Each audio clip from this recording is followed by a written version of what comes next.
We are one of the richest family from Saudi Arabia.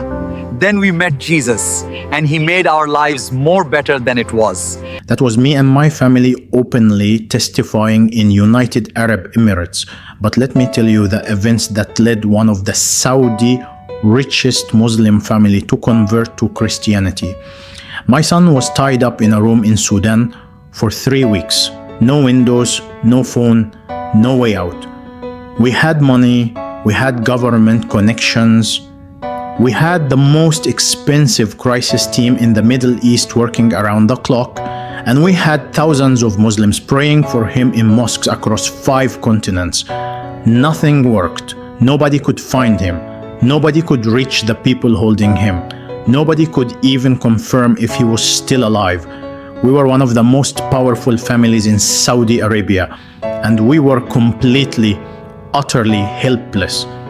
Then a Nigerian servant girl who cleaned our house and earned less in a month than we spent on a single dinner sat down with us in our son's bedroom and said 7 words that changed everything our family had ever believed. She said, "Let me introduce you to my Jesus." What happened next is something I cannot explain with money or diplomacy or logic or the religion I spent 40 years devoted to. What happened next can only be explained one way, and I am going to tell you everything. My name is Tariq Al-Rashidi, and I am going to tell you a story that will challenge everything you think you know about faith, wealth, and the God who answers when no one else can. I was born into one of the wealthiest families in Saudi Arabia. Not the kind of wealth that people read about in magazines and imagine from a distance. The kind of wealth that is so deep and so wide that it becomes invisible to the people living inside it, the way fish do not notice the water surrounding them. My father, Mansour al-Rashidi, built an empire that stretched across multiple industries in the kingdom. Real estate, construction, trade, energy investments. His name carried weight in boardrooms from Riyadh to Dubai. He was not a man you kept waiting. He was not a man whose calls went unanswered. In Saudi Arabia, the name Al-Rashidi opened doors that money alone could not open. My mother, Fatima Al-Rashidi, was the quiet engine behind everything our family stood for. While my father built the empire, my mother built the family. She was a woman of deep discipline and fierce love, the kind of mother who knew exactly what each of her 4 children needed before we could put it into words ourselves. She raised us in a home where Islam was not just practiced, but breathed. Every corner of our house in the Al-Hamra district of Jeddah carried the fragrance of oud and the sound of Quran recitation. She made sure we never forgot where our wealth came from. From Allah, she would say, and to Allah it must return through obedience and generosity. My mother was the most devout person I have ever known, and her faith shaped every single one of us in ways we did not fully understand until much later. We were 4 children. I am Tariq, the firstborn. After me came my brother Khalid, 2 years younger and just as driven as I was. Then came our sisters, Nora and Lina, both in their 20s, still single, still living under the roof of our parents when they were not traveling for educational programs or family engagements. Khalid and I were both in our early 40s when the events of this story took place. We were both married, both running divisions of the family business, both carrying the Al-Rashidi name with the pride and responsibility that came with it. Our sisters were sharp, educated, and deeply religious young women who had grown up watching our parents set an example of Islamic devotion that few families could match. We were not just a wealthy family. We were a family that believed our wealth came with a divine obligation. That obligation expressed itself most visibly through our family's philanthropic work. My father had established the Al-Rashidi Charitable Foundation years before I was old enough to understand what it meant. Through that foundation, Our family sponsored Islamic Dawah programs across Africa, Asia, and Europe. We funded the construction of mosques in Nigeria, Kenya, Indonesia, and Bangladesh. We sponsored Islamic scholarship programs that sent young Muslim students to study in Medina and Cairo. We organized and financed major Islamic conferences in countries where Muslim communities needed support and visibility.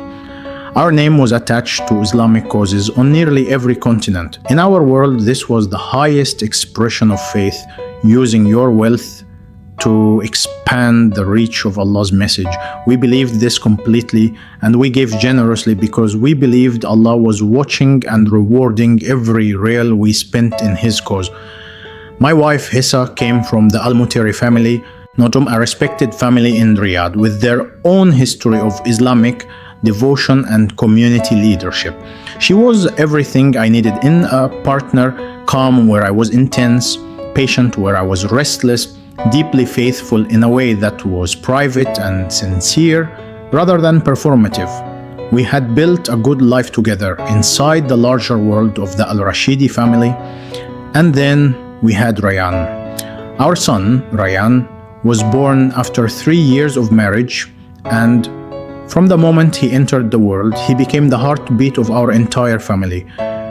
He was the first grandson of Mansour and Fatima al-Rashidi, and that title alone made him special. But it was not the title that made everyone love him. It was Rayan himself, his laugh, his curiosity, his sharp mind, and the way he could walk into a room full of serious adults and make every single one of them smile.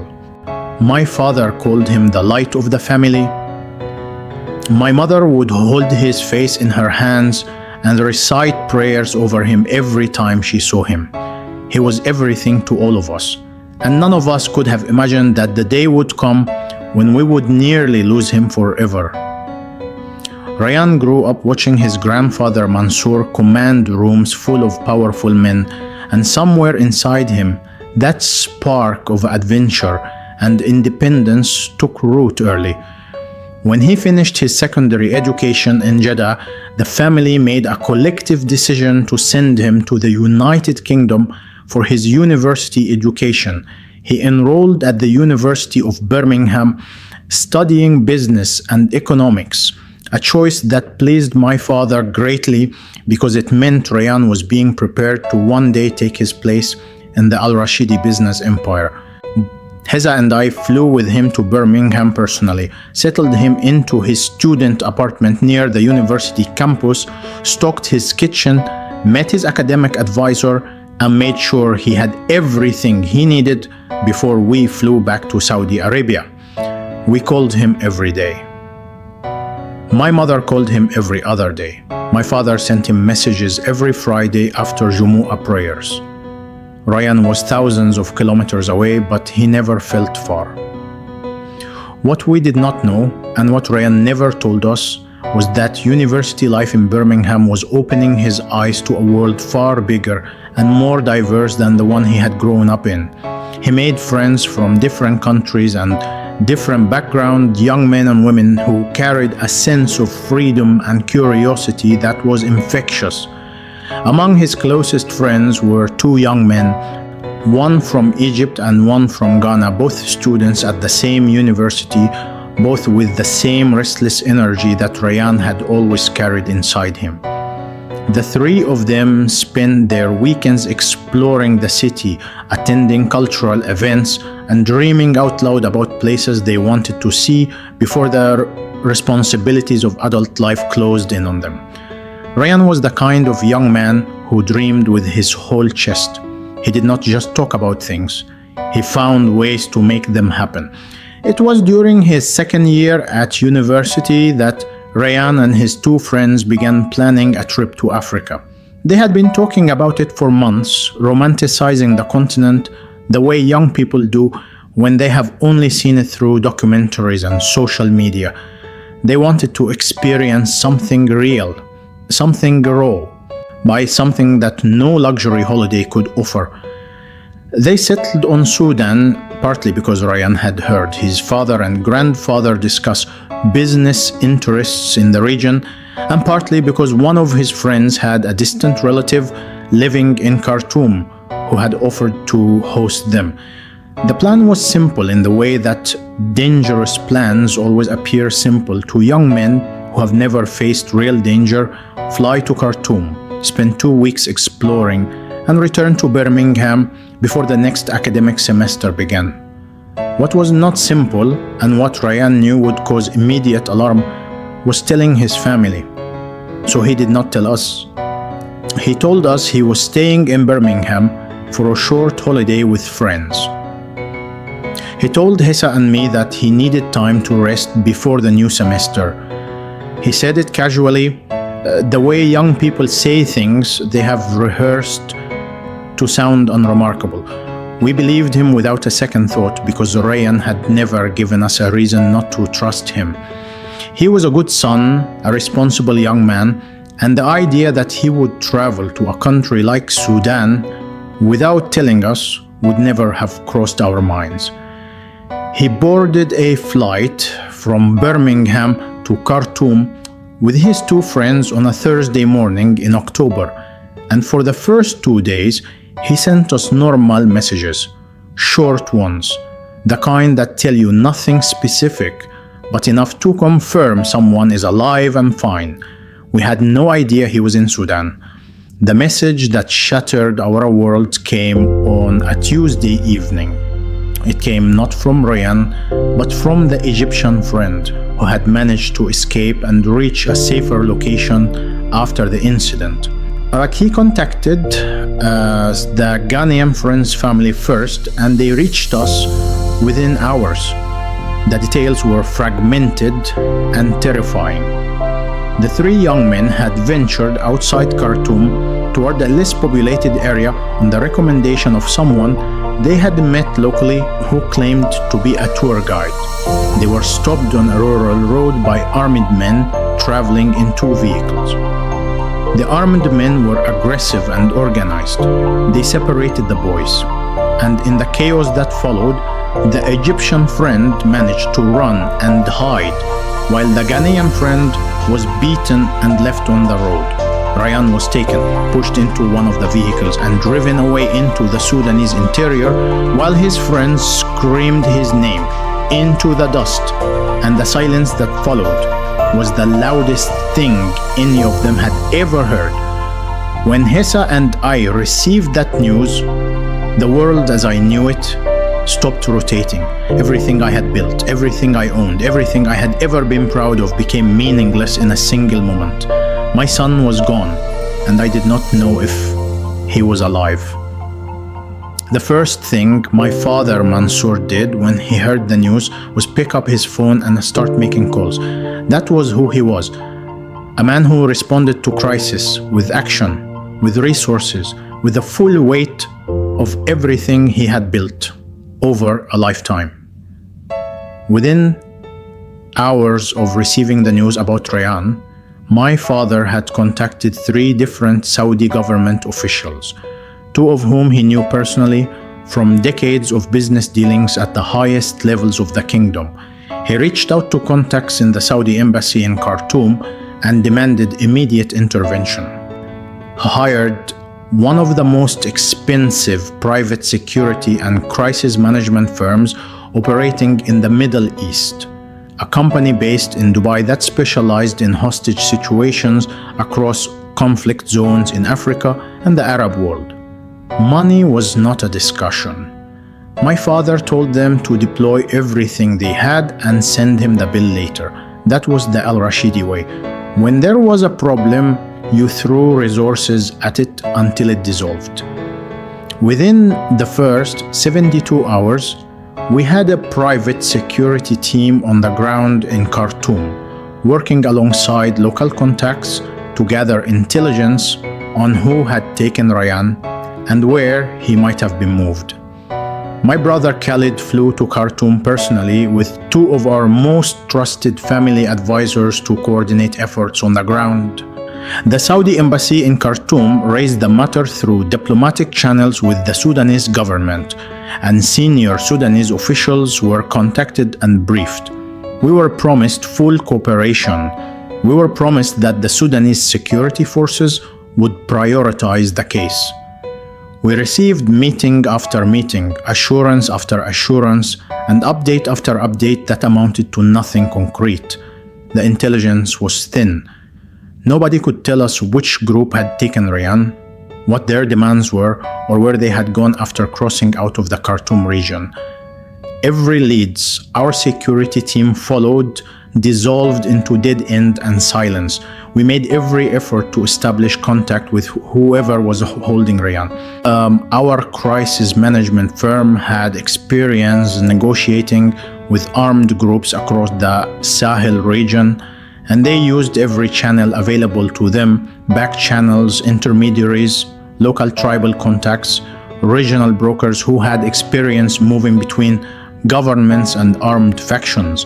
We put out a clear message through every available channel that we were willing to pay whatever ransom was demanded, that no figure was too high, and that we only wanted our son returned safely. We heard nothing back. Not a demand, not a voice note, not a single word from whoever had taken him. The silence from his captors was more terrifying than any demand could have been, because silence meant we had no leverage, no negotiation, no path forward that money could clear. It was my mother Fatima who turned the family toward prayer with the full force of her faith. She had been weeping since the moment she heard the news, but she had not stopped praying for a single hour. She contacted the imam of one of the most prominent mosques in Jeddah, a man my family had supported financially for years, and arranged for special prayers to be offered for Rayan's safe return. Through the Al-Rashidi Charitable Foundation's network of contact across the Muslim world, we arranged for prayers to be offered in mosques in Kuala Lumpur, Lagos, Cairo, Istanbul, and Jakarta. Islamic scholars we had funded and supported over the years were contacted and asked to lead their congregations in dua for our son. Thousands of Muslims around the world were praying for Rayan al-Rashidi by name, and every prayer felt like it was rising and hitting a ceiling and falling back to the ground unanswered. 3 weeks passed and Rayan was still gone. The private security firm had exhausted their primary intelligence networks in Sudan and were now pursuing what they described as secondary leads, which we all understood was a polite way of saying they had very little to go on. The diplomatic pressure had produced meetings and statements, but no results. The Sudanese authorities were either unable or unwilling to move decisively, and our contacts in the Saudi government were running out of official levers to pull. My brother Khalid returned from Khartoum looking like a man who had aged 10 years in 3 weeks. He sat in my father's sitting room in Jeddah and said words I will never forget. He said, "We have done everything a man can do, and it is not enough." My father sat across from him in silence. And for the first time in my entire life, I watched Mansour al-Rashidi have nothing to say. I was sitting in my own home in the Al-Nuja district of Jeddah one evening, staring at the wall of Rayan's bedroom, when Hessa came to find me. She had been holding herself together with a strength that amazed me every day, but that evening her eyes told me she was reaching the edge of what she could carry.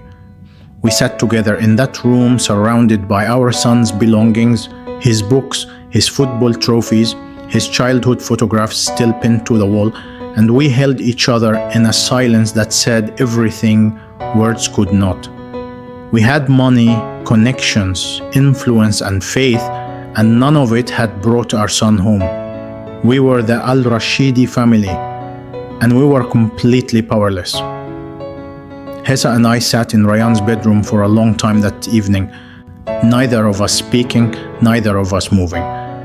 The house was unusually quiet. The staff had learned to move softly and speak in whispers since the news of Rayyan's kidnapping broke. Nobody wanted to make noise in a house that was bleeding. It was in that quiet that Grace Adeyemi appeared at the doorway of the bedroom. She knocked softly before entering, the way she always did, with a gentleness that was characteristic of everything about her. Grace had been working in our household for 6 years. She was a Nigerian woman in her late 30s, originally from Ibadan, and she had come to Saudi Arabia through a legitimate domestic work agency that our family used for household staff. She was not just any servant, she was the most trusted person in our home after family members. The kind of person you forget is an employee because she carries herself with such quiet dignity and genuine care that she feels like family. Grace set a tray of tea down on the small table near the window and looked at both of us with eyes that held something deeper than sympathy. She had been watching our family fall apart for 3 weeks. She had seen my mother weep. She had watched my father age visibly. She had seen Hissa move through the house like a shadow of herself. And Grace had been doing what we did not know she was doing. She had been praying. Every night in her small staff quarters at the back of the house, Grace Adeyemi had been on her knees praying to her God for Rayyan. She had not said anything about it because she understood her place in our home and she understood the religious boundaries that existed in a household as deeply Islamic as ours. But that evening, something changed in her. She told us later that she felt a strong push inside her that she could not ignore, like a voice telling her that it was time to speak. She stood near the doorway after setting the tray down, and she said quietly but clearly that she wanted to say something and she hoped we would not be offended. Hissa and I both looked at her. She said she had been praying for Rayyan every night since he was taken. She said she believed in a God who could reach into any situation, no matter how impossible it looked, and bring someone out safely. She said she wanted to ask us, with all the respect she had for our faith and our family, if we would be willing to pray to Jesus of Nazareth for Rayyan's return. The name landed in the room like a stone dropped into still water. I felt Hissa stiffen slightly beside me. I felt my own instinct rise up in the way it had been trained to rise up since childhood whenever anything outside of Islam was introduced into a conversation about God. But I did not speak immediately, and neither did Hissa. Something about the way Grace said it, the calm in her voice, the absence of any agenda or aggression, made us both pause. Grace did not wait for us to respond before she continued speaking. She told us about a man named Peter in the Christian New Testament, a man who was thrown into prison by a king who wanted him dead, chained between 2 soldiers with guards at the door.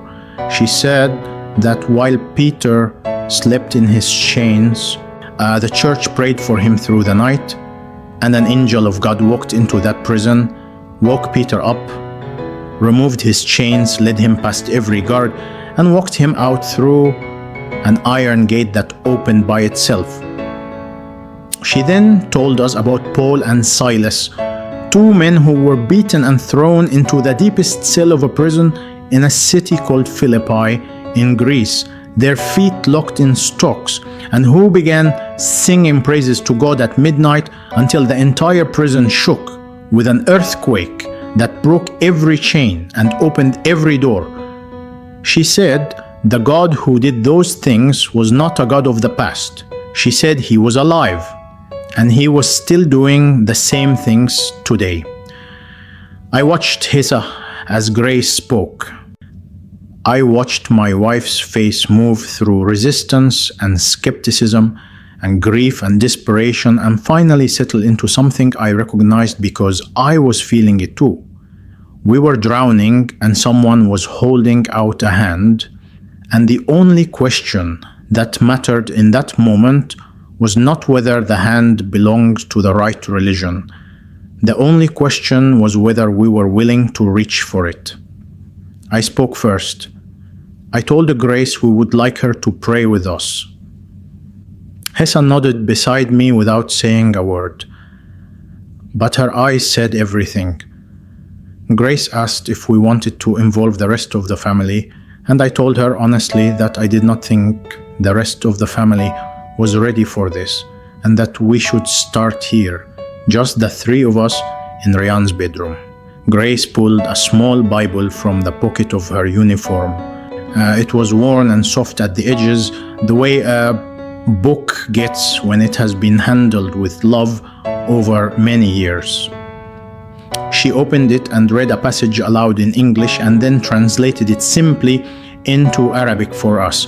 She read from the Gospel of John, where Jesus said, "He was the resurrection and the life, and that whoever believed in him would never truly die." Then she read from the book of Psalms, where it said that the Lord was close to the brokenhearted and saved those who were crushed in spirit. She read slowly, giving each word room to breathe, and I felt something happening inside my chest that I did not have a name for at the time. A loosening, like a knot that had been pulled too tight for weeks, was beginning, just barely to release. Then Grace bowed her head and began to pray in the most direct, personal, and fearless way I had ever heard anyone speak to God in my entire life.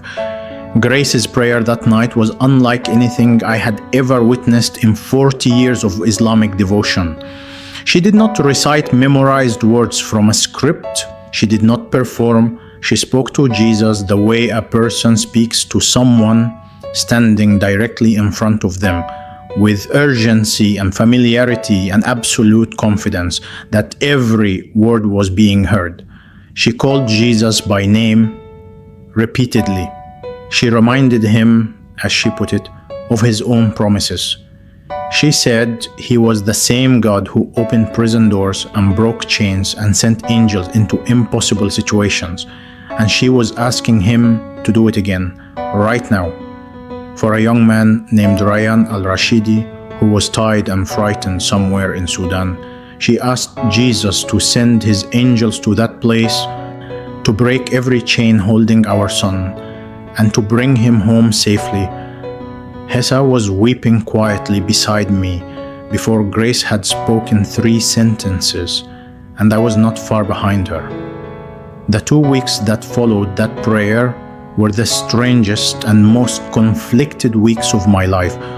On the surface, nothing had changed. Ryan was still missing.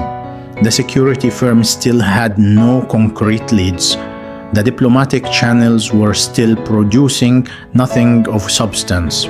My father was still making phone calls, and my mother was still reciting Quran, and my brother Khalid was still coordinating with contacts in Khartoum. But something had shifted inside Hessa and me that we could not fully explain to anyone around us.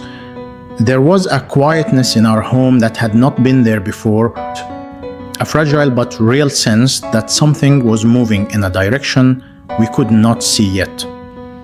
Every morning, Hessa would find Grace before the day began, and the 3 of us would gather in a quiet corner of the house, and Grace would pray again, simply and directly, calling on Jesus by name and standing on the promises she had read to us from her worn Bible. We said nothing to the rest of the family about what we were doing. This was a deliberate decision.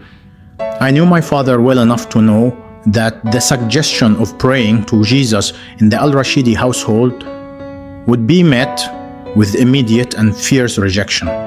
My mother, as loving as she was, would have been deeply wounded by the implication that Allah was not sufficient for our need. My brother Khalid, who was even more conservative, in his Islamic practice than my father, would have seen it as a betrayal of everything our family stood for, particularly given that our family name was attached to Islamic dawah work across the world.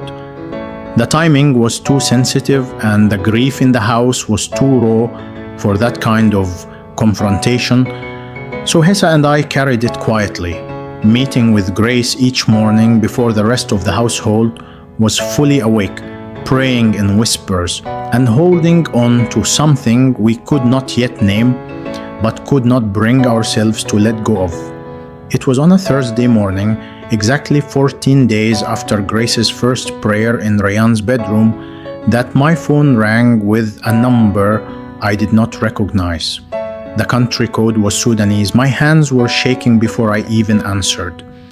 The voice on the other end was a man speaking Arabic with a Sudanese accent who identified himself as a police officer from the Khartoum North District Station. He said they had a young man in their custody who had been found wandering on Al Sitin Street in Khartoum 2 days earlier in a disoriented state. The young man had no phone, no identification documents, and no money, but he had been repeating a Saudi phone number from memory and asking anyone who would listen to, please call it. The officer said the young man claimed his name was Rayyan al-Rashidi and that he was a Saudi national. I could not speak for several seconds. The officer asked if I was still on the line, and I said yes, in a voice I did not recognize as my own. I called my father before I had even ended the call with the Sudanese officer. I called Khalid immediately after. Within the hour, our entire family network was activated with a completely different energy than the desperate scrambling of the previous weeks. This time, it was not crisis management. It was retrieval. My father's contacts in the Saudi embassy in Khartoum were mobilized immediately. A private aircraft was arranged through a company my father had long-standing ties with, and Khalid was on a flight to Khartoum within 5 hours of my receiving that phone call. Our crisis management firm coordinated with the Khartoum North Police Station to ensure Rayyan's safety and comfort while the arrangements were being finalized. Hessa and I stayed in Jeddah, unable to eat, unable to sit still, days pacing the length of our home and holding each other and waiting for the moment that had felt impossible just 2 weeks before. Rayyan landed in Jeddah on a Saturday evening. We were all at the airport, the entire Al-Rashidi family, my parents, Khalid and his wife, Nora and Lena, all of us standing in the arrivals hall with a collective heartbeat that was almost audible. When Rayyan walked through those doors, thin and pale and visibly shaken but alive and walking on his own 2 feet, my mother collapsed to her knees right there on the airport floor and began weeping so deeply that her whole body shook.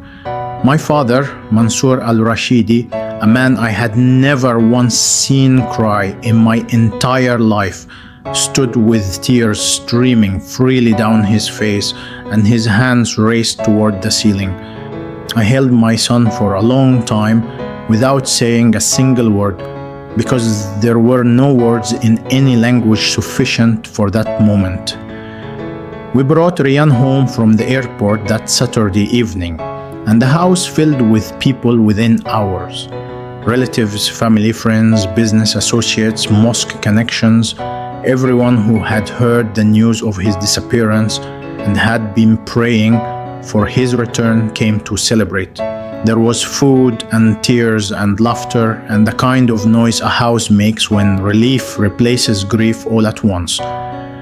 My mother would not let Rayyan out of her sight. She kept touching his face the way she used to when he was a small boy, as if confirming repeatedly that he was real and present and not a dream she would wake up from. My father sat beside him the entire evening with his hand on Rayyan's shoulder, not speaking much, just anchoring himself to his grandson through physical contact. We let the evening run its course before the family finally gathered in the main sitting room late that night after the guests had gone to hear Ryan tell us what had happened to him. Ryan spoke slowly and carefully, the way people speak when they are still processing something that their mind has not fully made sense of yet. He told us about the ambush on the road outside Khartoum, the armed men, the vehicle he was pushed into, the hours of driving through terrain he could not identify because they had covered his eyes. He was taken to a compound that he described as a collection of low concrete buildings surrounded by dry, flat land with no visible landmarks. He was kept in a room with a dirt floor, a single small window too high to reach, and a metal door that was locked from the outside. His captors brought him food and water irregularly and spoke to him rarely, and when they did, it was in a dialect he could only partially understand.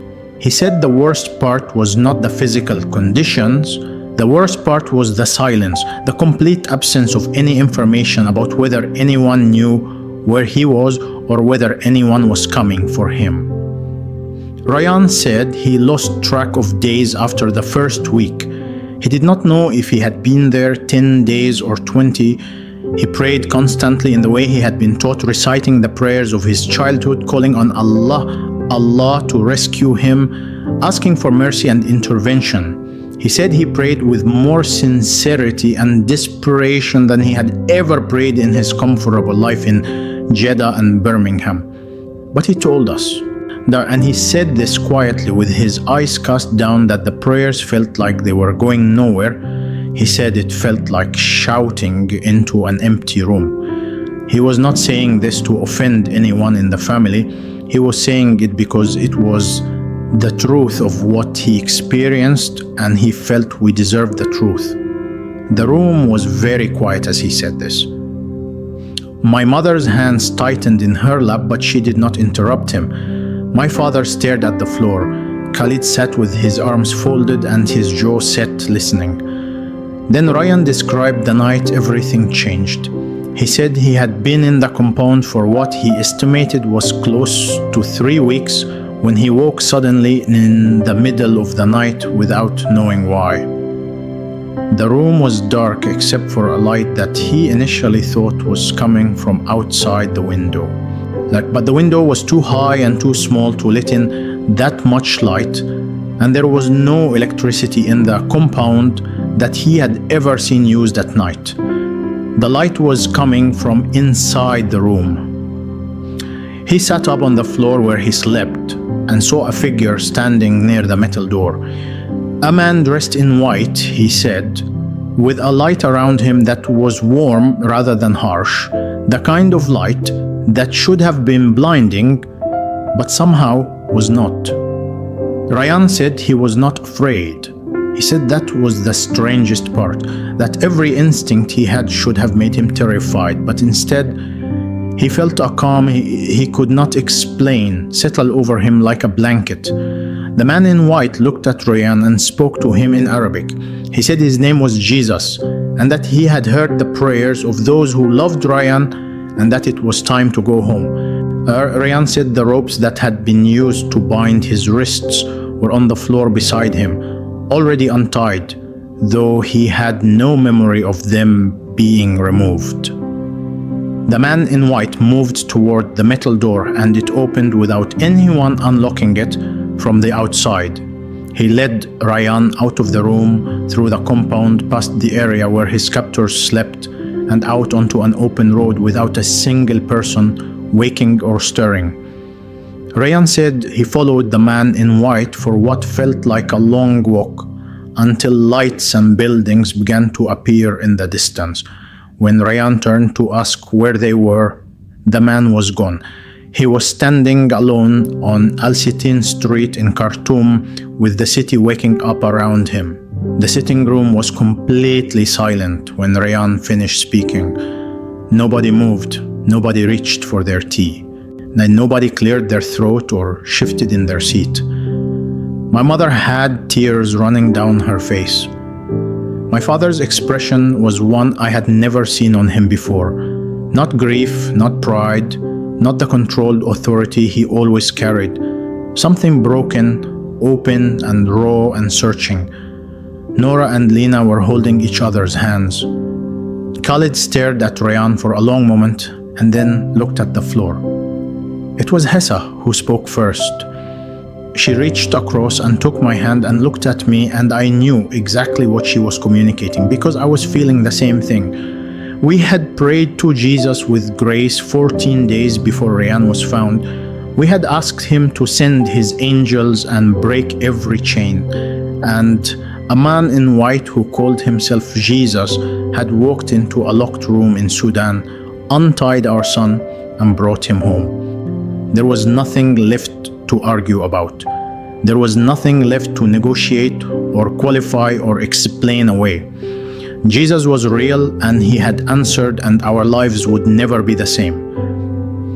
What happened in the weeks that followed was not a single dramatic moment, but a gradual and unstoppable awakening that moved through our family like dawn moving across a landscape, quietly but completely, until every dark corner was filled with light.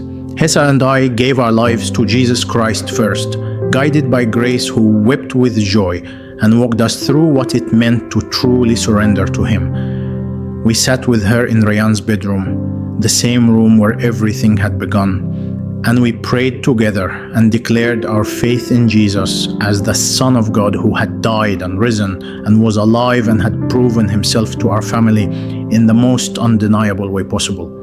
Rayan gave his life to Jesus the same week, saying that the moment the man in white spoke his name in that room in Sudan, he knew nothing would ever be the same for him. Then came Nora, then Lena, quietly and privately, both of them coming to Hessa and me within the same month to say they believed. Then my mother Fatima, who had been the most devout Muslim among us, came to me one morning with her eyes red from a night of weeping and said she had been reading the New Testament that Grace had quietly placed in her room and that she could not deny what she was reading. And finally, my father Mansour, the patriarch, the man who had funded Islamic dawah across the world, sat in his study one evening and called me in and said simply, "The God who saved my grandson is the only God I want to serve for whatever time I have left." The decision to leave Saudi Arabia was not made in panic or haste. It was made with the full understanding of what staying would cost us. As Christians in Saudi Arabia, we had no legal protection, no right to worship, and no future that did not involve either hiding our faith indefinitely or facing consequences that ranged from social destruction to imprisonment. We began the process quietly and carefully over several months. My father and brother and I worked with our legal and financial advisors to begin divesting our shares in the various companies and business interests we held within the kingdom. This was not a small undertaking. The Al Rashidi business interests were woven deeply into the Saudi economy, and extracting ourselves required careful navigation to avoid triggering regulatory scrutiny before we are ready to move. We sold what we could sell quietly, transferred what could be transferred, and made the necessary arrangements to ensure our financial foundation would survive the transition to a new country and a new life. We chose the UAE, specifically Dubai, as our destination. It was close enough to feel familiar, cosmopolitan enough to offer the kind of anonymity a family like ours needed, and open enough that we could practice our new faith without the constant fear that defined life as a secret believer in Saudi Arabia. There were churches in Dubai, real ones, operating openly, with congregations from every nation on earth. The idea of walking into a church without looking over our shoulders was something none of us had ever experienced and all of us desperately needed. We arrived in Dubai as a complete family unit, Mansour and Fatima, Tariq and Hessa and Ryan, Khalid and his wife Nora and Lena, and Grace Adiemi, who we asked to come with us, not as a servant, but as the woman through whom God had reached our family and who had become as dear to us as any member of our own blood. I want to speak directly to everyone who has listened to this story from beginning to end. I was a man who had everything the world defines as success. I had wealth, I had influence, I had a family name that commanded respect across the Arabian Peninsula, and I had a faith I practiced with sincerity and generosity for my entire life. And when the moment came that mattered most, when my son was chained in a room in Sudan and every resource I had was exhausted and every prayer I knew had been prayed and heaven was silent, it was Jesus who answered.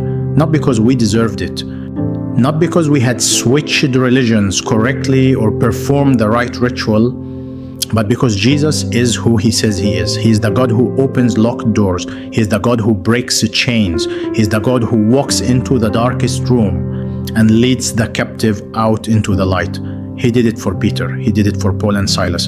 And he did it for my son Ryan on a dark night in Sudan. If you are carrying something too heavy for you to carry, if you have prayed every prayer you know and the silence is deafening, I want you to know that Jesus hears you.